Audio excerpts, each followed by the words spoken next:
que si vous l'avez en 7, ça risque de rendre le ménage un peu conflictuel. Alors vous êtes là, on est là, dans quel contexte vous êtes là ce soir? Je dirais que c'est grâce à M. Tocqueville, ici présent, qui est donc le président d'une association intéressante, Astrocom, dont il pourra, définir les objectifs et les résultats. Alors moi je suis membre d'honneur de cette association, à la demande de M. Tocqueville, et je suis un membre heureux, un membre d'honneur heureux, dans la mesure où je considère que Astrocom est une excellente association, à bien des points de vue humains, mais qui est compétente, très compétente au niveau à la fois astrologique et psychologique, puisque vous verrez qu'il y a d'autres activités que l'astrologie. Au plan de l'astrologie pure, il y a donc la possibilité, nous nous consultons, moi je suis un peu un conseil compte tenu de la différence de génération. Ceci étant, nous sommes tout à fait en, comment dirais-je, non pas en symbiose, mais en correspondance, et sur la plupart des sujets, comme nous sommes toujours en recherche, nous sommes à peu près d'accord, c'est pas compliqué puisque nous ne prétendons pas tout connaître, nous cherchons à en savoir un peu plus, étant donné, comme on l'a vu, que l'astrologie en est, je suis persuadé, à ses débuts. On ne connaît pas encore toutes les clés et il y a encore beaucoup de progrès et c'est donc excellent que des associations bénévoles puissent essayer de promouvoir l'astrologie dans un contexte où elle était éreintée par les scientistes malveillants qui, sans avoir jamais fait de l'astrologie, se permettent de la critiquer à l'instar, je dirais, de leurs prédécesseurs, les pères de l'astronomie moderne, qui tous étaient astrologues, comme on l'a vu, Galilée, Copernic, y compris les modernes comme Einstein. Voilà. Moi, j'en ai terminé, je pense qu'on peut se tourner. Alors donc, Jean-Marc Tocqueville, donc pourriez-vous nous dire rapidement un peu comment est apparue cette association Astrocom, à quel courant, à quelle structure astrologique elle se relie, et puis après j'aimerais bien que vous nous disiez comment vous percevez justement cette méfiance, cette hostilité à l'égard de l'astrologie, et comment vous y répondez. Alors, bon, d'abord, Astrocom, ça veut dire Astrologie et Communication. Donc, c'est une association qui a été créée en 1992, donc, qui fête aujourd'hui ses 15 ans. Donc, c'est le 15e anniversaire de l'association. C'est pour ça que nous avons organisé cette porte ouverte, pour pouvoir permettre aux gens, justement, d'entrer librement et de voir que nous sommes ni des gourous, ni des sorciers, ni des voyants, ni de tout ce qu'on peut imaginer. Parce que malheureusement, 15 ans après le début de notre activité, il y a encore des gens qui pensent qu'on fait tourner des tables, qu'on invoque des esprits, etc. Ce n'est pas du tout le cas. Bon, maintenant, nous sommes royalement connus sur le secteur de Marne-la-Vallée depuis 15 ans. La presse parle de nous régulièrement, en bien. Donc, tout le monde sait comment nous pratiquons l'astrologie. Nous sommes évidemment adhérents de la FDAF, donc la Fédération des astrologues francophones, donc, qui a été créée en 1995. Et à ce titre-là, nous respectons le code de déontologie, qui veut qu'on annonce clairement les choses, notamment dans l'interprétation des thèmes des gens à qui on s'adresse. Donc c'est quand même important de le dire. Ensuite, deuxième chose pour l'anecdote, ça peut intéresser éventuellement nos téléspectateurs, c'est que nous sommes ici à Croissy-Beaubourg sur les terres du ministre Colbert, donc le fameux ministre qui avait oublié... Ça fait Croissy d'ailleurs. Tout à fait, et qui avait oublié de mettre l'astrologie dans les disciplines enseignées à l'université de l'époque. Et donc c'est un petit clin d'œil à l'histoire qu'on fait, puisque nous sommes implantés pour justement développer les activités autour de l'astrologie sur ces terres. Donc, paix à son âme, mais peut-être, ça sera peut-être un petit retour de justice dans l'histoire. Voilà, donc je tenais quand même à dire ceci. Et par ailleurs, donc, dans l'association Astrocom, je précise aussi que nous sommes une association de convivialité, c'est-à-dire que nous ne sommes pas une école d'astrologie, nous ne sommes pas représentatifs d'un courant plus qu'un autre. Ici, tous les courants sont bienvenus. Nous avons parmi nos membres d'honneur évidemment des personnalités et des conseils qui, de par leur expérience, nous apportent des conseils importants et précieux. Et par ailleurs, bon, nous sommes une équipe donc, de personnes compétentes en astrologie, mais encore une fois, nous avons aussi d'autres activités que nous avons développées à côté, qui sont les domaines de communication et de santé. Alors, communication en santé, c'est quoi? C'est, par exemple, nous avons un conseil en ressources humaines, Richard Chusquet, qui est également un membre d'honneur, qui malheureusement n'est pas là aujourd'hui pour des raisons de santé, parce qu'il est souffrant d'un malaise là juste avant-hier, et bon, il ne peut pas assurer malheureusement son intervention aujourd'hui, mais c'est un graphologue professionnel qui vient régulièrement, qu'on peut consulter, qui donne des conseils pour les gens qui sont en recherche de reconversion ou de recentrage au niveau professionnel. Donc vous voyez, on aborde tous les côtés de la personnalité, et sur le plan de la santé, nous avons également des thérapeutes spécialisés, chacun dans leur domaine, qui interviennent. Alors on aura tout à l'heure par exemple Frédéric Fay, qui est ostéopathe, diplômé, donc qui a déjà fait plusieurs ateliers, qui explique, je dirais, au public donc ce qu'est l'ostéopathie, à quoi elle peut répondre, etc. Et qui en même temps explique qu'il y a un lien à faire entre le travail du corps et le travail mental. Donc nous intervenons nous plutôt sur le mental, d'autres interviennent sur le corps, mais toujours on travaille en complémentarité, c'est-à-dire avec des gens qui sont ouverts et qui savent que leur discipline ne peut pas forcément répondre à toutes les questions, mais qu'elle en apporte une partie des réponses. Voilà, donc nous avons également parmi nos membres d'honneur, quelqu'un qui est déjà connu, Bernard Biardot, qui est également astrologue et homéopathe, donc qui fera une intervention ce soir à 18h avec un atelier, donc qui lui apporte une autre expérience de l'astrologie, avec une corrélation sur le plan de la santé, donc qui fait lui un peu le pont, vous voyez, entre deux activités. Et ça nous permet, nous, au sein de l'association, justement, de réunir des gens qui s'intéressent à plusieurs disciplines, mais en même temps, s'ils viennent, par exemple, sur l'astrologie, j'irais un petit peu de découvrir d'autres facettes de certaines thérapies, parce que l'astrologie est aussi une thérapie quelque part, mais elle n'est pas la seule évidemment. Donc il y en a d'autres à découvrir ou au contraire à approfondir. Et à l'inverse, le public qui vient intéressé avant tout par le bien-être et la santé de sa personne peut voir que l'astrologie finalement n'est pas une science de sorcellerie ou d'invocation des esprits, comme je l'ai dit tout à l'heure, mais tout simplement une science humaine, au même titre que peut l'être la sociologie ou que peut être la psychologie, et qu'elle mérite aussi d'être découverte, et que les gens qui la pratiquent sont des gens comme vous et moi, qui simplement avons des connaissances un peu plus spécialisées dans ce domaine, et sont à même de l'expliquer en mots et en termes simples. Voilà. Justement, pour revenir à une question que j'avais posée à Maître Jourdain, la question est de savoir justement quel est le terrain spécifique de l'astrologie. Est-ce que vous avez une idée de la tonalité qui est propre à l'astrologie, ou plus exactement, par exemple, si vous demandez aux gens de regarder autour de vous, qu'est-ce qui autour d'eux relèverait plus directement de l'astrologie? Qu'est-ce qui, dans leur vie ou dans ce qu'ils peuvent regarder du monde, qu'est-ce qui fait directement ou qui fait plus spécialement référence à l'astrologie, ou qui leur permet de toucher du doigt plus ce qu'est l'astrologie? L'éternel débat, c'est toujours pareil, c'est que beaucoup de gens viennent en fait à l'astrologie parce qu'ils pensent au départ que c'est un outil de prédiction ou de prévision avant tout. Donc les gens sont préoccupés par leur avenir, souvent. Donc on est interrogé, on est sollicité souvent sur ce thème-là. Donc à nous de répondre, je dirais, à leurs demandes, je dirais de façon souple, en leur expliquant que s'ils ont un questionnement à ce niveau-là, c'est peut-être parce qu'il y a peut-être un travail de recherche et d'approfondissement à faire pour savoir quelle est la vraie question qui les préoccupe, qui n'est pas forcément la question apparente. Donc on essaie un petit peu de dégrossir et de leur expliquer que l'astrologie peut répondre en partie à leurs demandes, mais pas complètement non plus. Il faut connaître, je dirais, les capacités, mais aussi les limites de ce que l'astrologie peut apporter. Et à ce titre-là, si elle peut répondre en partie, c'est très bien. Et s'il y a un complément de réponse à apporter, à ce moment-là, on peut les diriger sur d'autres disciplines qui peuvent leur apporter un complément d'information à ce niveau-là. Mais alors, les gens se font ils ont une idée préconçue de ce qu'est l'astrologie, quelque part.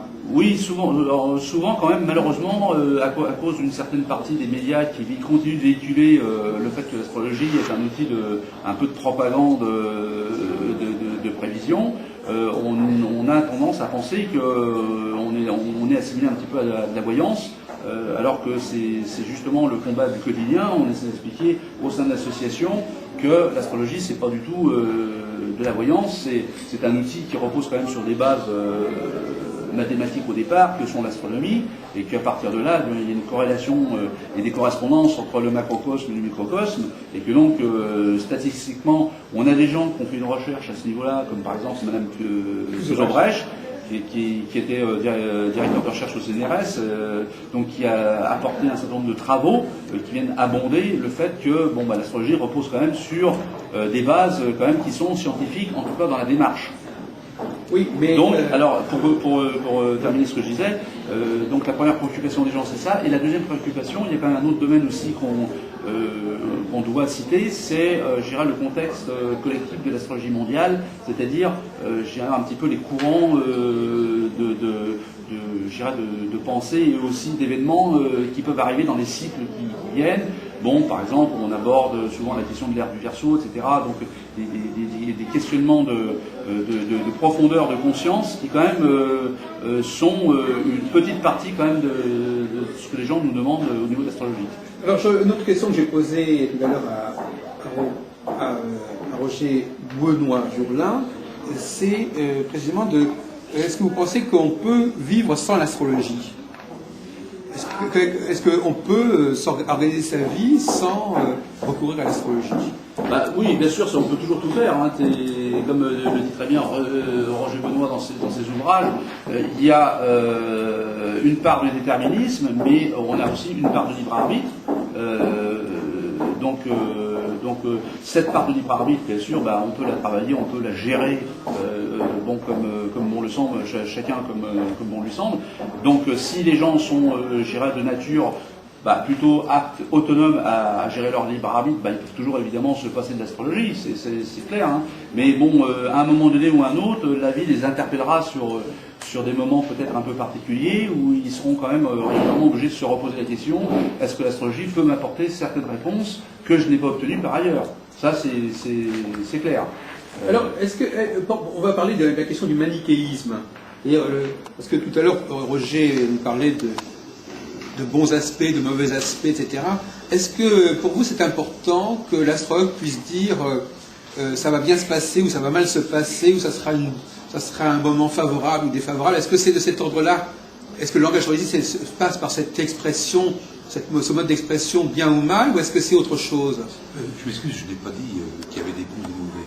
J'ai dit que chaque aspect avait ses qualités spécifiques et que chaque aspect a un aspect positif et un aspect négatif. Il est certain que il y a des aspects difficiles qui sont donc comme le carré auquel vous faisiez allusion, mais le carré résolu donne beaucoup de possibilités qui sont différentes de celles d'un trigone, lequel trigone peut aussi amener un laisser-aller. Donc il n'y a pas de bons et de mauvais aspects, il y a des aspects qui sont plus ou moins difficiles à intégrer, mais ils ont tous leur spécificité, et c'est le thème du livre, et chacun leur possibilité, leur plus et leur moins. Donc, par exemple, Roger Eke, lui, sa façon de travailler l'astrologie, vous me contesterez si je me trompe, si je caricature, c'est l'astrologie est capable de dire si, en quelque sorte, les choses vont bien ou mal se passer, par exemple. C'est-à-dire si... il faut revenir un petit peu, parce que je suis complètement d'accord avec vous, alors que je travaille sur une astrologie, une structure très mathématique, très rigoureuse, pour répondre aussi à la question sur le déterminisme et la liberté. Effectivement, il faut comprendre ce que j'entends par lorsque j'affirmerai une finalité, ce sera une finalité astrologique, mathématique. Voilà. Il y a un squelette mathématique contre lequel on ne pourrait rien, une sorte de météo, demain il pleut, on va y faire. Maintenant, mon intelligence, ça renvoie à mon intelligence, qu'est-ce que je vais faire de ce déterminisme-là? Qu'est-ce que j'y emmène, etc. Donc, effectivement, dans ce squelette mathématique, je pense qu'il est possible de donner des réponses fortes, fermes, bien sûr.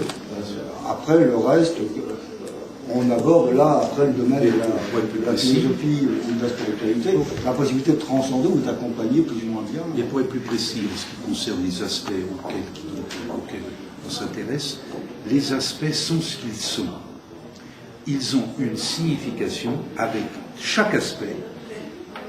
Les aspects dits bénéfiques et les aspects dits maléfiques ont tous un côté positif et un côté négatif, tout comme les chiffres. On prend le 3, on en connaît donc l'épanouissement, et si jamais, dans certaines circonstances, ça devient l'excédent, le trop. Voilà pour Jupiter, pour le Sagittaire, pour le Trigone, pour le 3, le chiffre 3. De la même façon, le 4 est une rétraction, l'opposé complémentaire du 3, donc la rétraction qui est aussi nécessaire à la vie. Il est certain que s'il y a trop, s'il est mal utilisé, ça va être la rétraction, mais que par contre s'il est bien utilisé, c'est la rigueur et le sérieux. Donc il y a des aspects qui sont ce qu'ils sont, avec tous les deux un aspect positif et un aspect négatif. Néanmoins, les aspects dits maléfiques par la tradition sont plus difficiles à intégrer. On peut au moins être d'accord, lorsque je parle de 100% en astrochronobiologie, c'est un concept que j'ai emmené complètement particulier, mais lorsqu'on parle par exemple d'un aspect positif ou négatif, que j'emploierais dans le sens même technique, électrique, il n'y a aucune ordre de valeur là-dedans, je pense qu'on peut s'arrêter au moins sur la forme, on peut être d'accord sur la forme, la façon dont il sera vécu.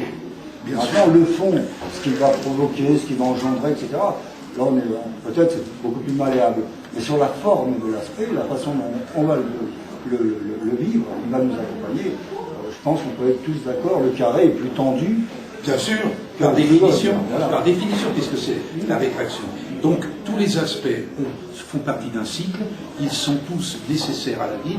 L'expansion est importante, la rétraction, si l'aspect masculin de Soleil est important, il a son complément dans la Lune, et ainsi de suite. Et donc, là, tout le monde est d'accord, et c'est intéressant, les aspects sont ce qu'ils sont, et nous, enfin, au niveau de l'association, dans le cadre de ce que je pense, on cherche, en fonction du thème tel qu'il est, d'essayer d'aider la personne à les utiliser le mieux possible, ce qui peut les amener à peut-être à faire appel à d'autres thérapies, à poursuivre d'autres études,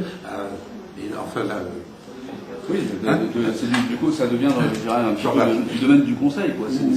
Mais pour compléter ce que disait Roger Benoît, oui, pour compléter ce qu'il disait et aussi ce que vous avez abordé tout à l'heure, je pense que dans ce domaine-là, tout est affaire de communication. Donc c'est pour ça d'ailleurs que nous, c'est astrologie et communication, parce que par rapport aux mots qu'on va employer avec la personne, comme vous le disiez très bien tout à l'heure, il y a un message qui va passer plus ou moins bien en fonction de l'interprétation, que la situation objectivement soit, je dirais, vraie au plan astrologique, mais il y a la façon de la communiquer à la personne qui est aussi importante pour nous par rapport à ce qu'on connaît de cette personne-là. Alors soit c'est une personne qu'on connaît un peu, donc on peut par rapport à ses réactions adapter le langage à sa dimension, ou au contraire une personne qu'on ne connaît pas, essayer de rester le plus ouvert dans les mots, de manière à ne pas enfermer la personne dans un processus dans lequel elle a directeur de conscience. Exactement, ne pas être son directeur de conscience, de trouver le mot qu'il faut. Et ça c'est important pour nous, donc c'est le message qu'on essaie de faire passer au niveau des intervenants de l'association et même au niveau des gens qui viennent nous consulter en disant si un astrologue vous a dit ça, comme on nous le rapporte des fois, un astrologue m'a dit ça et donc son interprétation a été pas forcément celle du message qu'il voulait lui transmettre, mais elle a été reçue ou perçu de cette façon-là. Et là, c'est important pour nous d'intervenir au niveau de la personne et de dire non, c'est pas tout à fait ça, parce qu'en fait, vous l'avez interprété de façon avec votre dimension à vous, avec votre conscience, mais il serait plus juste de rétablir l'équilibre en vous apportant telle et telle information complémentaire. Sur quelle dimension de l'astrologie il faudrait, j'imagine que c'est la communication, oui. Il faudrait travailler maintenant pour... justement, sur le support, beaucoup, je pense que c'est important, le support, l'axe de communication directe, je pense que c'est important, très important, et c'est pour ça que, moi je fais partie de ceux qui ont été formés, mais je ne dis pas d'une école, mais que astrologie et psychologie sont très importants, parce que dans la psychologie, le langage est un support important de liaison et de transmission de l'information vis-à-vis de la personne, et qu'on doit adapter continuellement à son système de pensée, de réception, de réceptivité, etc., Donc c'est très important d'être à l'écoute énormément. Donc la qualité d'un astrologue pour nous, c'est d'abord être à l'écoute énormément de la personne, savoir comment elle réagit, par rapport à quoi, etc. Son projet. Voilà, et ensuite de répondre, d'essayer le mieux possible d'intégrer son système pour lui répondre avec ses mots, avec sa façon, son ressenti personnel. Si je vous dis que les deux axes, pour moi, qui sont maintenant les plus importants à travailler, sont d'un côté la recherche et la communication, vous êtes d'accord? Ah oui, oui, tout à fait. Alors là, je partage totalement cette interrogation et cet objectif, je dirais. On a je pense, un gros travail à faire là-dedans, qui pour l'instant a été un peu abordé quand même, faut dire, mais il y a énormément de développement et de recherche à faire dans ces mots-là, oui, je pense que c'est clair. Et ça nous aidera tous, d'ailleurs, autant que nous sommes, même au niveau des médias, à faire passer un message peut-être plus facilement au niveau du collectif, au niveau de la presse, autant qu'au niveau de l'individu. Donc je pense que là, il y a effectivement beaucoup de choses encore à améliorer. Et comme association, votre financement? Alors, nous, notre association, elle est financée à plusieurs niveaux. D'abord, par les cotisations de ses membres. Donc, les membres payent une cotisation annuelle, donc qui est de 26 €. Et nous avons également des ouvrages dont on diffuse. On diffuse quelques ouvrages. Donc, il y a également les consultations, les cours d'astrologie. Donc, nous avons un cours de débutant, niveau débutant, donc déjà pour aider les gens. Et en fonction du nombre, nous organisons d'autres niveaux éventuellement selon la demande, selon les années. Et nous avons également la municipalité de Croissy-Beaubourg, donc qui nous subventionne. Donc c'est quand même important de dire que nous sommes reconnus par les pouvoirs publics, au moins au niveau local, c'est-à-dire par la municipalité, mais aussi un peu la ville nouvelle et le département, donc comme des gens sérieux par rapport aux conférences que nous avons animées depuis une quinzaine d'années, notamment conférences, ateliers, conférences et également les cours, les consultations et également des animations qui s'intègrent dans la vie culturelle locale. C'est-à-dire que nous avons acquis une dimension culturelle au niveau de la ville de Croissy-Beaubourg, qui fait qu'aujourd'hui, même par rapport à d'autres institutions culturelles, nous sommes reconnus au même niveau comme des gens sérieux. Et ça, c'est important parce que ça nous permet d'avoir un socle pour pouvoir ensuite se faire connaître un petit peu plus loin que la seule ville de Croissy-Beaubourg. Alors j'ajouterais que maintenant, vu d'un autre point de vue, l'association est très connue du monde de l'astrologie, puisqu'elle est membre de l'association, de la fédération. Je voudrais recentrer un peu sur une certaine image de l'astrologie. Vous m'avez dit tout à l'heure que vous vous intéressiez beaucoup au synastrie. Oui. La synastrie, ça a un côté très mathématique, la synastrie. Ah oui. C'est qu'on a l'impression de deux personnes qui sont toutes les deux avec toute une structure mathématique très, très précise, très pointue, qui vont combiner leur structure mathématique. Est-ce que cette dimension mathématique est un élément de séduction ou d'attraction de la part de l'astrologie? Oui, je pense que c'est un outil tout à fait complémentaire et indispensable. D'abord, ça crédibilise un petit peu la discipline par rapport à d'autres.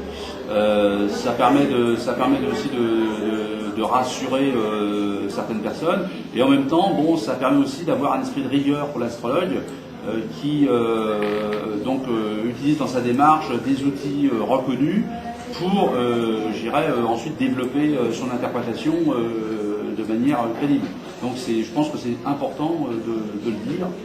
Est-ce que ça n'est pas une des raisons qui amène les gens vers l'astrologie, cette dimension mathématique? Qu'est-ce qui séduit Qu'est-ce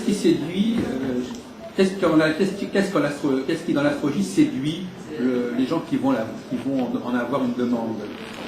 Justement, alors, ce qui peut les séduire au départ, c'est, l'aspect, comme je vous l'ai dit tout à l'heure, au départ, il y a l'aspect un petit peu prévisionnel de l'astrologie, l'inquiétude sur l'avenir en général ou leur avenir en particulier, etc.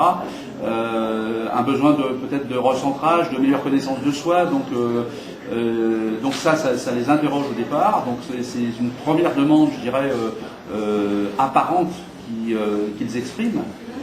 Et ensuite, à nous d'aller plus loin dans la démarche avec eux pour leur demander réellement quel est leur questionnement véritable, leur questionnement profond, qu'est-ce que la question apparente soulève ou en tout cas cache comme problématique plus intérieure. Donc là, à ce moment-là, les gens souvent nous disent ah oui effectivement je voulais pas en parler, mais bon parce qu'il y a un problème effectivement d'intimité qui se présente. Donc si on a la possibilité de mettre la personne à l'aise dans un cadre un petit peu plus détendu, etc. Bon, ça permet ensuite justement à cette personne-là de s'ouvrir un peu plus et de permettre de toucher du doigt exactement quelle est la problématique et de voir s'il y a possibilité d'étudier ensemble pour en tirer des réponses qui conviennent. Oui. D'un point de vue plus pratique, qu'est-ce qu'un support comme TV Urania qui se veut en pleine pluralité, respectant toutes les écoles, peut apporter pratiquement aux associations?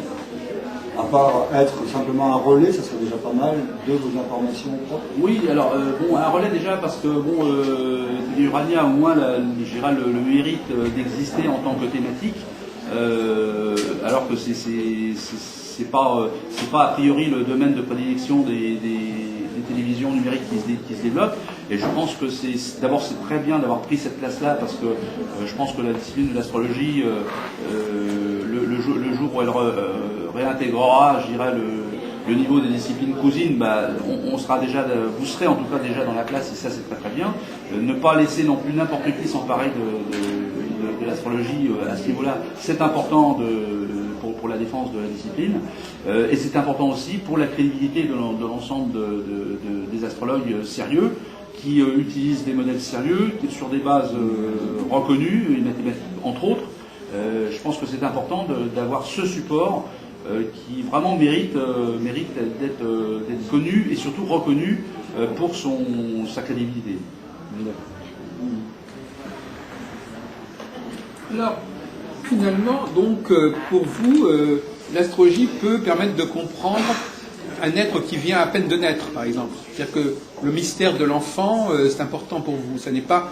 Parce qu'il y a des astrologues qui diraient, moi j'ai besoin de quelqu'un qui a déjà un vécu pour pouvoir travailler avec lui, parce que finalement il y a déjà des choses qui se sont marquées, qui vont revenir. Vous, ça ne vous fait pas peur de travailler sur une sorte de table rase, en quelque sorte, d'un enfant dont on ne sait quasiment rien en dehors de son thème? Oui, parce que quand quelqu'un est adulte, on a déjà des éléments extra-astrologiques. Absolument, absolument. Justement, c'est là où c'est passionnant, c'est de découvrir, je dirais, un ensemble de potentiels, de qualités qui sont là mis à disposition du natif et qui vont prendre forme dans l'espace, dans l'environnement où cet enfant se trouve et qui va donc se traduire par un comportement, par des dires, par du verbe, etc. Au fur et à mesure de l'environnement familial dans lequel il se trouve, c'est très, très intéressant et j'irai à juste titre, même pour des parents qui découvrent en fait les qualités de leur enfant des fois au bout de 2, 3, 4, 5 ans, quand les différents stades de l'enfance sont franchis, s'aperçoivent des qualités ou du potentiel de leur enfant, alors qu'ils pourraient avoir cette information au départ et observer justement l'évolution de ces qualités, de ce comportement au fil des mois et des ans, pour pouvoir, je dirais au contraire, soutenir, encourager, renforcer ou au contraire compléter les qualités qui a priori sur le papier sont déficientes. Je pense que c'est un outil formidable pour des parents qui seraient vraiment conscients de cette possibilité-là. Et ça permet d'éviter des erreurs. Si vous prenez un enfant qui est fortement marqué par un signe, mettons la balance, eh bien, il est inutile de demander à cet enfant d'être le premier en sport, d'être extrêmement, comment dirais-je, guerrier, j'entends au niveau du rugby, des choses comme ça. Et on va voir qu'il va s'épanouir plus facilement dans la musique, dans les arts, dans la peinture. Dans la création aussi. Si vous avez un enfant qui est très marqué par le cancer, de même, il va être intéressé, il va être intéressé par tout ce qui est fait, comment dirais-je, qui est dans le cadre du chez-soi. Donc, si c'est une fille, elle va avoir déjà des qualités un peu maternelles. A contrario, une jeune fille qui sera très marquée, une jeune enfant qui sera très marquée par le bélier, sera tout à fait différent. Donc, on peut dire que ça peut aider à mieux comprendre les parents, à mieux comprendre leurs enfants et à ne pas commettre d'erreurs, de ne pas leur demander ce pourquoi ils ne sont pas faits. Alors, Monsieur Jourdain, je m'aperçois que vous accordez beaucoup d'importance à la typologie zodiacale des signes solaires. C'est-à-dire que j'accorde de l'importance, comme tout astrologue, à l'ensemble, au thème. Mais la typologie, il n'y a pas une typologie on n'est pas uniquement Cancer, on n'est pas uniquement Lion. C'est un ensemble très complexe et on s'intéresse à l'ensemble en fonction du thème, Mais- en fonction des dominantes du thème. Cela dit, effectivement, ce problème-là se pose, parce qu'effectivement, dans l'image du public, c'est quand même les signes zodiacaux qui sont marquants. Et alors l'astrologue, il leur dit, mais non, finalement, en réalité, il y a le thème astral. Donc à mon avis, il y a une espèce de double attente de l'astrologie qui n'est pas tout à fait identique. Parce que quand on est, par exemple, dire je suis du bélier, ça veut dire je sais bien que je ne suis pas le seul à être du bélier. Je sais bien, donc j'appartiens à un groupe de gens qui sont du bélier. Alors que finalement, l'approche du thème astral, c'est quand même beaucoup plus, voilà votre identité spécifique. Réel. Donc d'un côté, il y a une demande d'appartenance à un ensemble plus large, et de l'autre côté, au contraire, une volonté d'affirmer une spécificité absolument radicale. Qu'est-ce que vous pensez de cette espèce de cette attente contradictoire en quelque sorte? Oui, c'est vrai que les typologies c'est important, mais chacun a aussi besoin de repères. Je veux dire, on ne peut pas d'emblée dire à une personne chaque thème est individuel, il y a autant de thèmes que de personnes. Ce langage-là, il serait pas forcément bien reçu, en tout cas au premier plan. Donc les gens ont besoin de repères, et au fur et à mesure, à partir du moment où ces repères sont posés, c'est à nous de leur expliquer, de leur dire bon, bah, vous avez une base. Je dirais, moi je prends des fois des comparaisons, par exemple avec le sport, parce que c'est un domaine qui est plus facilement dans le grand public, mais dans une équipe par exemple de football, même si le joueur X est avant-centre dans une équipe, si on n'est pas le même avant-centre que dans l'équipe B ou dans l'équipe C ou dans l'équipe D, et même cet avant-centre-là, le jour où il change d'équipe et qu'il passe dans un autre club, il n'aura pas le même comportement, le même fonctionnement, la même efficacité, le même rôle que dans l'équipe qu'il était, etc. Donc vous voyez que même tout en étant au même poste d'une équipe, on n'a pas forcément le même comportement, les mêmes résultats, le même rôle. Alors je dis toujours, en astrologie, c'est un peu pareil. Vous avez les qualités de l'avant-centre, ou les qualités du demi, ou les qualités de l'arrière, ou les qualités du gardien de but. Et puis vous, quand vous prenez ce poste-là, eh bien, avec votre formation, votre passé, votre vie professionnelle, familiale, affective, etc., vous allez avoir un comportement qui ne sera pas forcément le même que celui de la personne qui vous a précédé dans ce club, et vous apporterez peut-être autre chose de différent, mais même si au départ vous avez des règles de base, il faut ensuite comprendre que chacun est particulier avec son passé, son présent et son futur. Et donc l'astrologie c'est aussi un mouvement, comme les planètes tournent, l'astrologie est un mouvement, donc est un mouvement de vie, n'est pas quelque chose de fixe, de figé, et que les choses évoluent. Et ça c'est important aussi de le transmettre aux gens qui nous consultent. Et nous ne participons pas d'un seul signe. Pour répondre à votre question, les gens disent voilà mon signe. Et si vous êtes aux Indes, on va vous donner le signe de la Lune. Alors, les signes, il y a des signes, il y en a 12, il y a 10 planètes, et ces planètes sont dans des signes. Pour revenir à votre question précise, quand vous dites je suis du Lion, ça veut dire que votre soleil est dans le Lion. Mais où est votre Lune? Votre Lune n'est pas forcément en Lion, elle est peut-être en Cancer. Où est votre je ne sais pas, votre ascendant? Et bien, votre ascendant, il est peut-être dans le Verseau. Et chaque planète est dans un signe différent. Donc la notion de signe est une abstraction. Il y a bien les signes, mais il n'y a que le thème qui nous donne, c'est-à-dire que nous n'avons pas toutes les planètes dans un signe.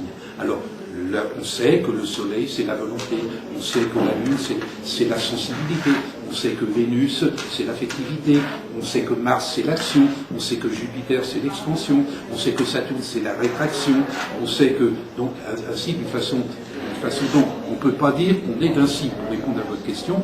Donc, l'homme ne correspond pas à une typologie. La typologie, elle est faite après, ce sont des statistiques, mais l'astrologie n'est pas dans le cadre d'une typologie, elle se sert de la typologie Cancer, de la typologie de toutes ces typologies, mais il est bien certain que nos planètes ne sont pas toutes dans le même signe. Et quand si quelqu'un dit, voilà, je suis dans le signe du Lion, oui, d'accord, oui, mais ça peut ne pas être la chose la plus importante.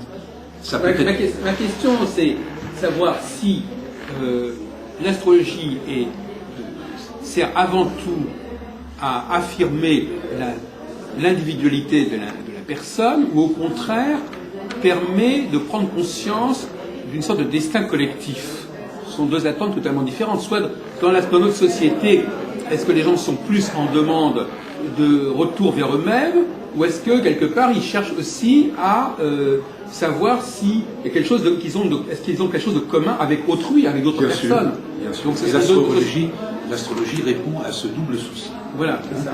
Donc l'astrologie, sans paraître partisan, encore que je sois partisan, et partisan acharné, répond a ce double souci, c'est-à-dire en disant bien ce que l'on est, en fait nous sommes un homme, et en fait tous les hommes, vous savez qu'au niveau génétique, peu de gènes nous séparent des grands singes. Alors quand on prend les hommes, on s'aperçoit que bien sûr ce sont des hommes, et que finalement ils ont beaucoup de choses en commun. Néanmoins, au niveau de la réalité spécifique, et pour leur bonheur particulier, nous nous efforçons de leur faire voir le réel potentiel, qu'ils soient des enfants, des adultes ou des vieillards, la façon dont ils peuvent être le plus heureux possible. Et être le plus heureux possible, c'est lorsqu'on a la vie devant soi, pour l'enfant, mais ça peut être quelqu'un en milieu de vie, qui peut avoir des ennuis conjugaux, des ennuis avec ses enfants, et ça peut être aussi des personnes âgées, qui doivent se préparer à toute autre chose, étant bien entendu que l'astrologie cherche à donner plutôt du bonheur. Parce que, essentiellement, à tous ces soucis, il y a ce souci d'être heureux, qui est le souci permanent de tout être humain. Et l'astrologie, je crois, y répond, je crois, surtout qu'elle est en symbiose avec toutes les autres sciences, toutes les autres disciplines, et au niveau de l'association, on passe leur relais quand il faut. Jean-Marc peut, on dirait, conseiller d'aller voir un thérapeute, il peut conseiller d'aller voir un spécialiste, quel qu'il soit, du zen, du yoga, de la culture physique. Voilà. Donc l'astrologie a le souci de l'individu, mais ayant le souci de l'individu, elle a le souci de l'individu dans son ensemble, qui a un destin particulier dans le cadre de l'humanité. Oui. L'humanité au moins. Ce sera le mot de la fin. Je vais vous poser encore une dernière question. On a d'autres intervenants qui nous attendent. Pour que vous nous disiez quelques mots. Qu'est-ce qui vous a amené à vous intéresser à la dimension karmique de l'astrologie? Terminé. Alors, c'est un peu compliqué et simple à la fois. C'est que je me suis interrogé un petit peu à la psychogénéalogie et au départ savoir un petit peu mes racines, déjà d'où je viens, etc. Donc ça m'a permis de découvrir justement avec notamment le système des planètes rétrogrades, voir un petit peu comment, quelle réponse cette partie de l'astrologie pouvait m'apporter pour m'éclairer un petit peu plus sur mon devenir, sur mon devenir vraiment karmique, et savoir quelle mission je portais en moi pour essayer d'éclairer un petit peu ma route.